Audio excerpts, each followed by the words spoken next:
Muy buenas. Ayer se debatió en el Senado de Estados Unidos si anular la validez de una guía interpretativa publicada por la SEC, el regulador financiero estadounidense, en 2022, que efectivamente sacó del negocio de la custodia de criptoactivos a todos los bancos estadounidenses. No todos estaban contentos con que este tema se debatiera.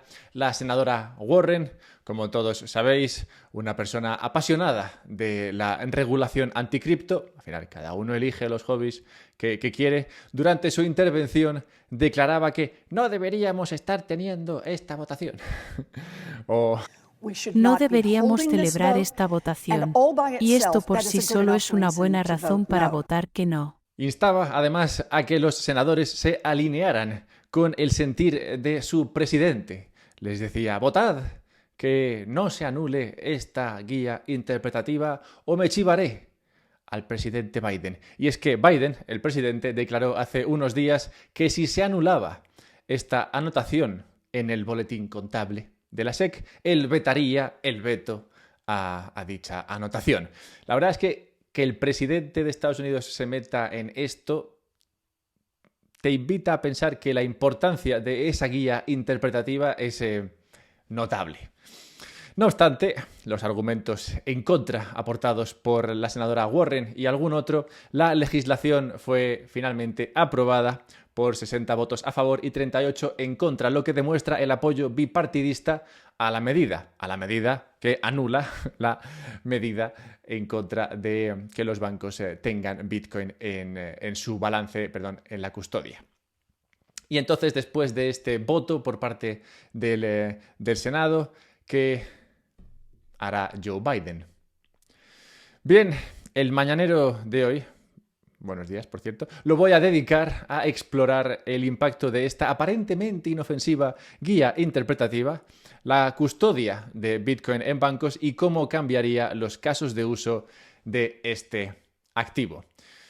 Este es el podcast en el que tratamos todas estas cuestiones, en el que nos vamos a Estados Unidos, a Japón, a Alemania, ponemos todo lo que está pasando en común y después le aplicamos un filtro bitcoinero para ver realmente qué se está cociendo y qué implica esto para probablemente el activo más importante de este siglo.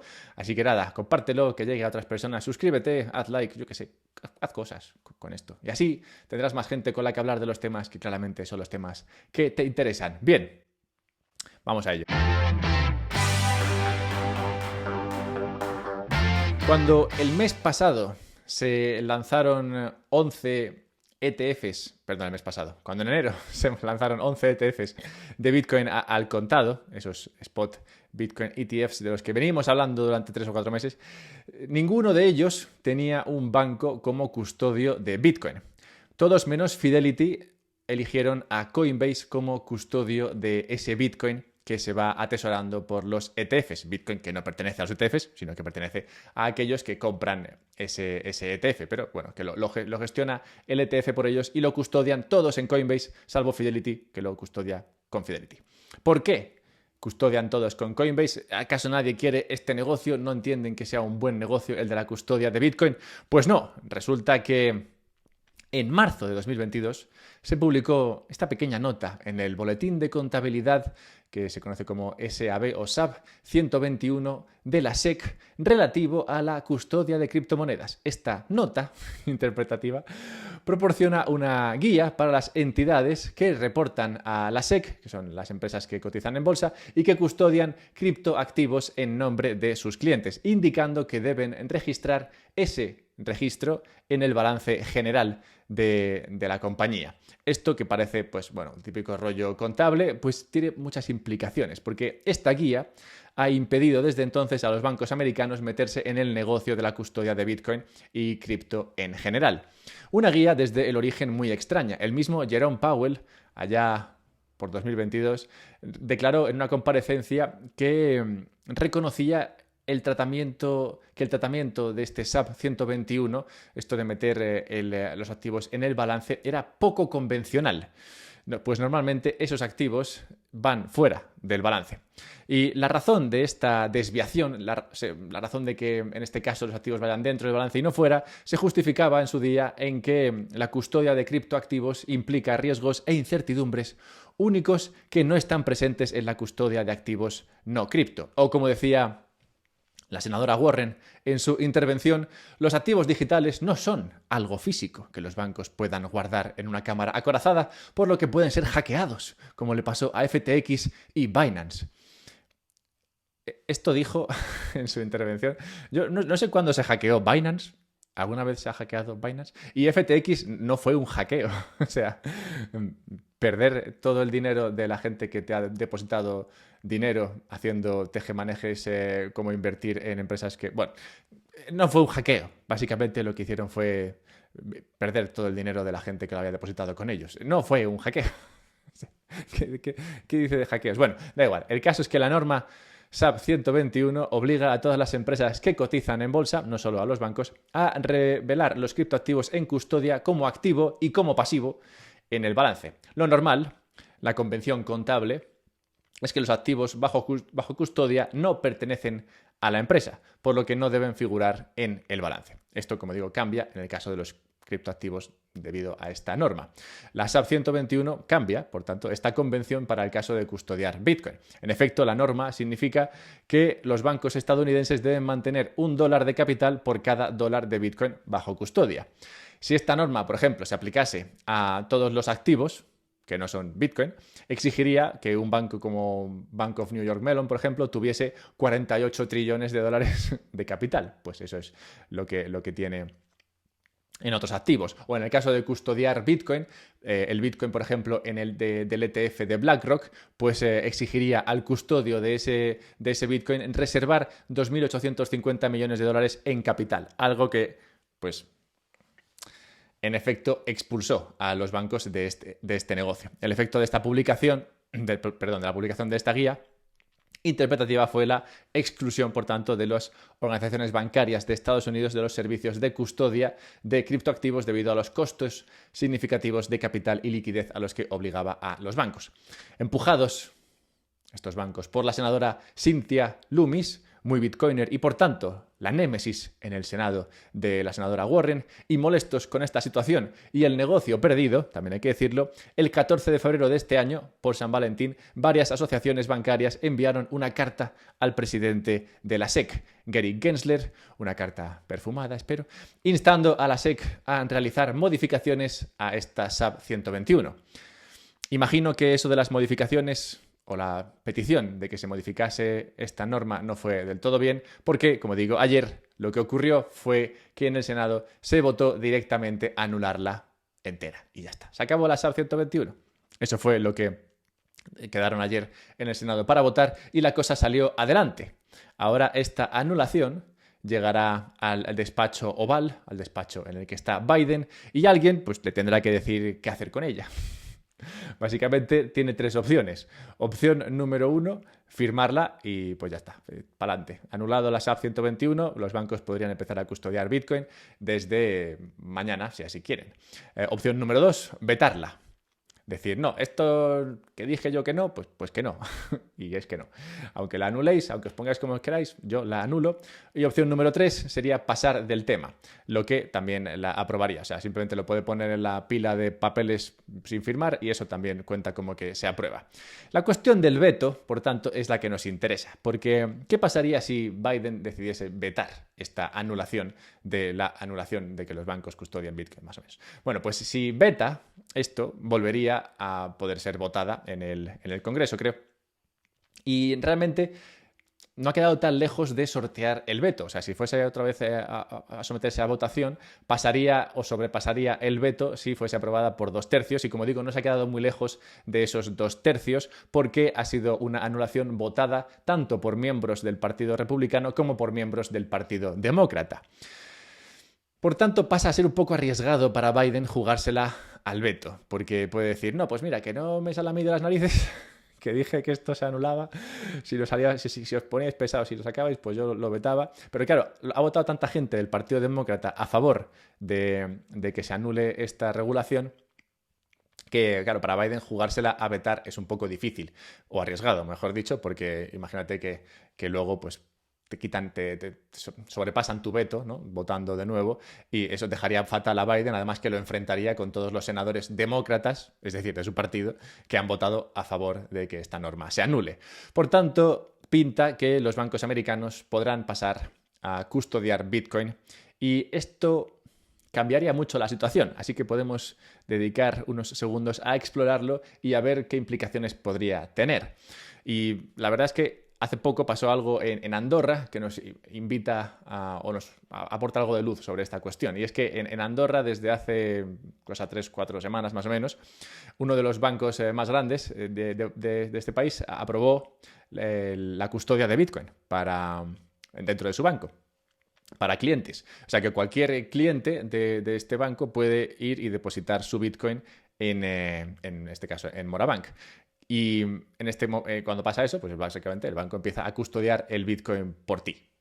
Lo que en el caso de andorrano además es especialmente interesante porque resulta que si tú dejas ese Bitcoin en el banco, en este caso pues en este Morabank, pues dejas de pagar ganancias de capital por la apreciación posible de Bitcoin, cosa que si autocustodias Bitcoin sí que tendrías que pagar por las ganancias del capital, pero bueno, ese es un caso concreto del caso de la situación andorrana, que bueno, idiosincrasias de lo que ocurre en la montaña, pero bueno, que claramente beneficia al que custodia con el banco en lugar del que autocustodia. Pero bueno, más allá de eso, el tema de la custodia en el banco es interesante por dos razones, pues facilita la cuestión de la herencia de Bitcoin, pues puedes dejar Bitcoin allí en tu cuenta, básicamente, y si mañana, pues Dios no lo quiera, te vas a criar malvas, pues ese Bitcoin pasa a tus herederos, como pasaría pues lo que tuvieses en la cuenta. Eso claramente lo simplifica en la cuestión de la herencia en Bitcoin.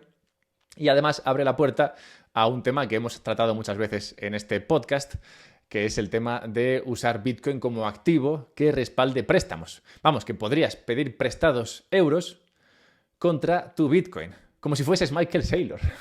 Imagínate, el acceso a lo que solamente los muy ricos pueden hacer al alcance de tu mano. Bueno, pues todo esto básicamente es lo que está en juego ahora mismo en Estados Unidos.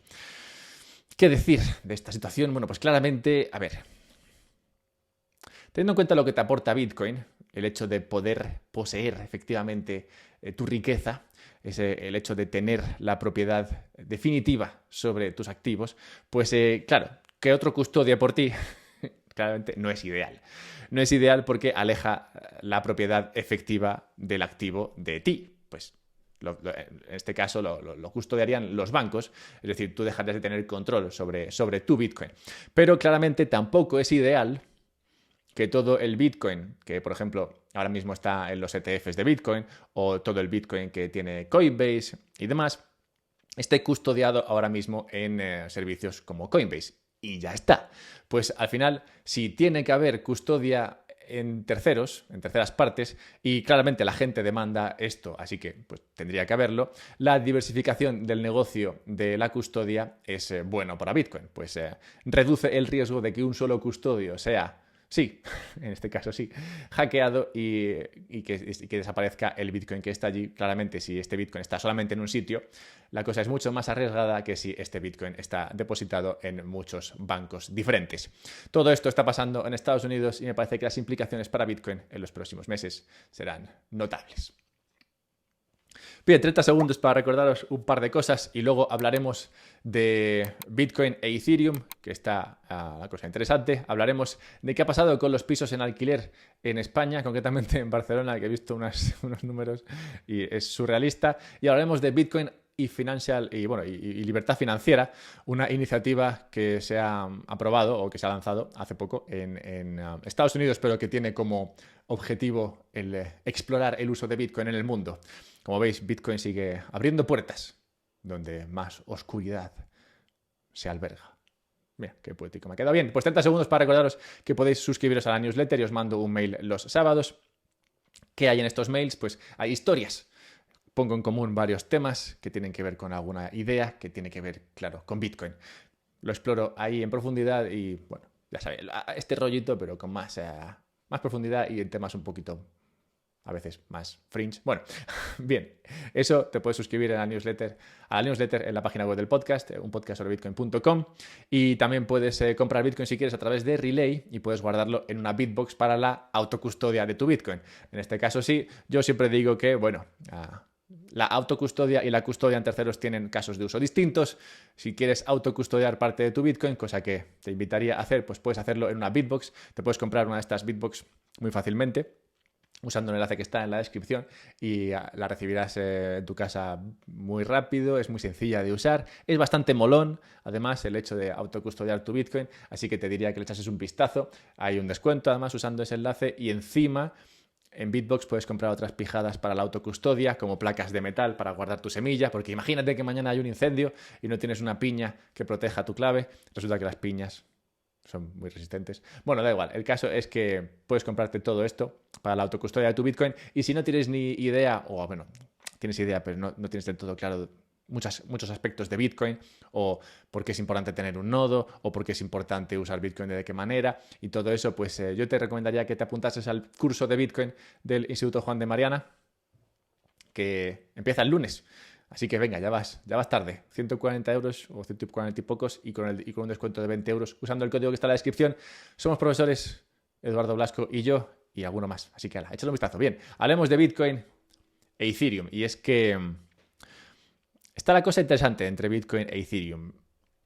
Pero antes de entrar en lo de Bitcoin e Ethereum, una cosa que estaba pensando cuando hacía la noticia sobre los bancos y Estados Unidos es que la senadora Warren, cuando habla de que los bancos deberían tener un dólar de capital por cada dólar que se les deposita de Bitcoin en su balance, o sea, en su servicio, en su negocio, me recuerda un poco al tema de la antirreserva fraccionaria. Lo cual me hace pensar que igual la senadora Warren es antirreserva fraccionaria, al menos en cuanto a Bitcoin. Lo cual creo que tiene implicaciones muy interesantes que exploraré en algún otro momento. Ahora no. Así que vayamos al tema este de Bitcoin e Ethereum. Pues, a ver, Ethereum está perdiendo valor frente a Bitcoin. Y es un tema que he comentado de vez en cuando.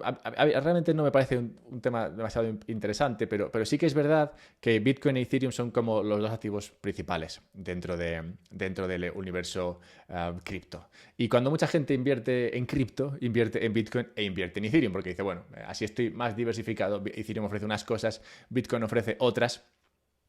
Si ves el desempeño de Ethereum contra Bitcoin, no el desempeño de Ethereum contra el dólar, pues ves que Ethereum no ha conseguido ganar peso frente a Bitcoin en los últimos años y que de hecho no consiguió en el último mercado alcista superar el máximo que superó. El máximo que superó o el máximo que tuvo, digamos, en 2017. O sea que hace tiempo que Ethereum no lo hace mejor que Bitcoin y en el largo plazo lo viene haciendo peor desde prácticamente el nacimiento y el primer hype alrededor de Ethereum. Por tanto, así como diversificado, pues no sé hasta qué punto te da diversificación Ethereum, pues cuando sube Bitcoin suele subir Ethereum y como digo, viendo el gráfico estás mejor en Bitcoin que en Ethereum, al menos en términos de Bitcoin. Contra el dólar sí que puedes ganar en Ethereum y de hecho históricamente ganas, pero contra Bitcoin últimamente pierdes más que ganas. Y esto, a ver, al final es importante porque tú cuando vas a depositar valor en una blockchain, quieres depositar valor en la blockchain que más seguridad te da. Ethereum no te da tanta seguridad como te da Bitcoin, lo cual implica que al final el valor que se mueva dentro de la blockchain de Bitcoin tenderá a ser mayor que el valor que se mueva dentro de la blockchain de Ethereum, lo cual tenderá a hacer el valor de los tokens dentro de Bitcoin superior al valor de los tokens dentro de la blockchain de Ethereum. Al final, un poco se reduce a esto. Como Bitcoin es el más valioso en términos de que ofrece mayor seguridad a sus usuarios, pues tenderá a ser el que más valor acumule. Esa es la tesis así muy simple, pero una tesis, como digo, respaldada por lo que está ocurriendo en el mercado últimamente. Comento esto simplemente porque estos días se está hablando mucho de lo mal que lo está haciendo Ethereum y nada, simplemente quería comentar que hay una razón detrás de que activos como Ethereum y similares lo hagan peor que Bitcoin. Como también hay razones que explican por qué el mercado inmobiliario en España está tan mal, y concretamente en Barcelona. Han salido unos datos en Barcelona que son surrealistas. Parece ser que en 6 meses la oferta de pisos en alquiler ha caído a la mitad después de la aprobación de la última ley de vivienda.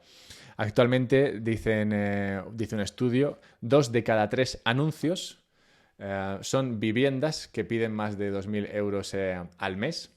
2 de cada 3 anuncios piden más de 2.000 euros al mes por alquiler. Han retirado un 30% de los pisos en alquiler en Barcelona, tras la regulación de los pisos de temporada. Un piso por 975 euros en Barcelona tiene 450 candidatos a alquilarlo. 450 tíos tratando de alquilar este piso. Y la oferta de habitaciones anunciadas en Barcelona ya supera a la de pisos en alquiler tradicional.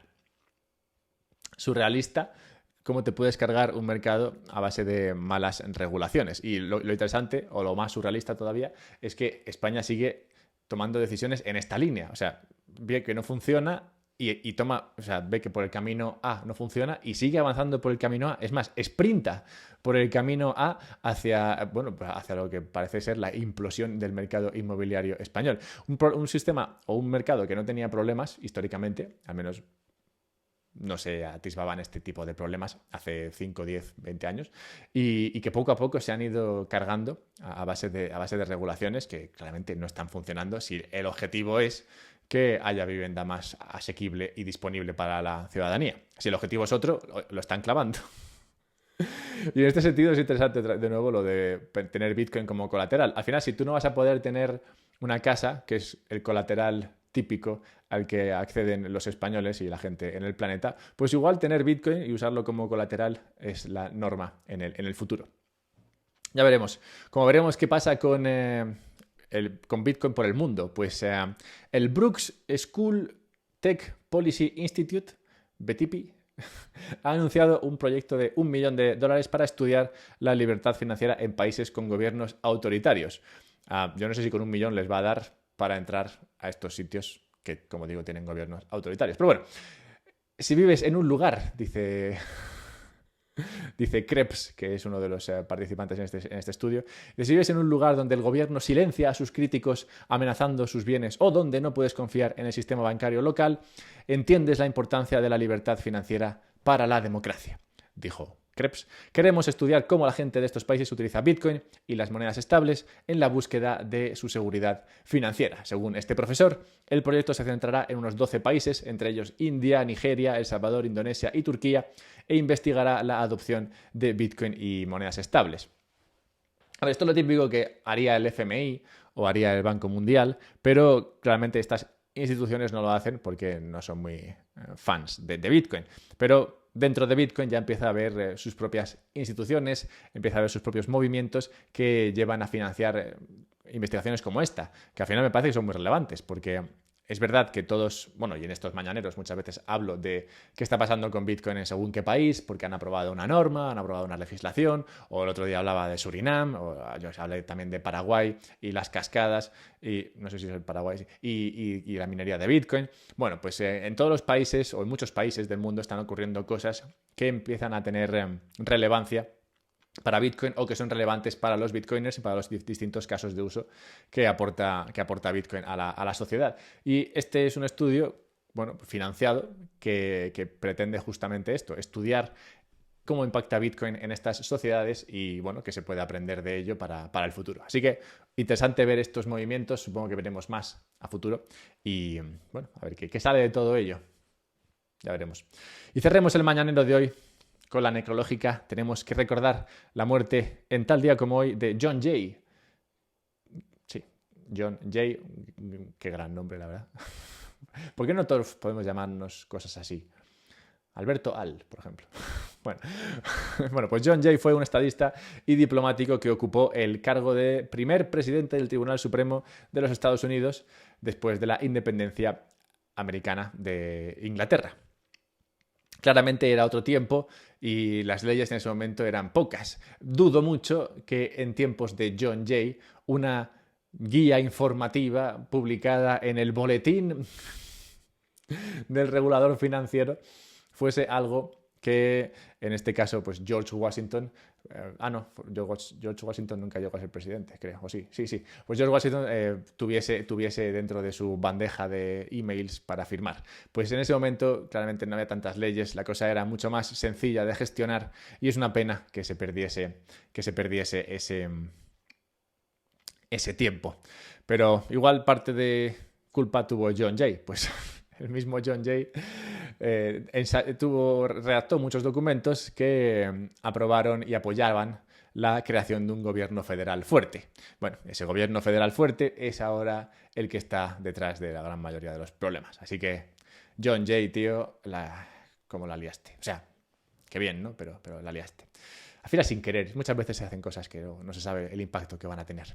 Bueno, buscadme en Twitter si queréis, @alberto_mera, así encontraréis más contenido. También si queréis recibir contenido del bueno y mucho, los sábados mando una newsletter, así que podéis acceder a ella usando suscribiéndoos en unpodcastsobitcoin.com. Podéis comprar Bitcoin a través de Relay. Si sois un negocio o tenéis un autónomo, tienes, un negocio de chancletas, o te dedicas a ser fisioterapeuta, como uno que me escribió hace poco, y tienes ahí un poco de dinero en el balance de tu empresa, y quieres meterlo en Bitcoin, y tu gestor te dice que eso es muy problemático y que no es buena idea, pues mándame un mail, encontrarás el mail en la descripción, porque hay muchos que están haciéndolo ya, y es muy sencillo realmente, así que si eres Bitcoiner y tienes tu propio negociete, pues mándame un mail y lo movemos. Así que nada, haced todo eso y luego guardar el Bitcoin en una Bitbox. Pasad un buen día y ya nos vemos pronto. Hay un podcast, entrevista, por cierto, que saldrá entre este y el próximo mañanero. ¡Hala! ¡Chao!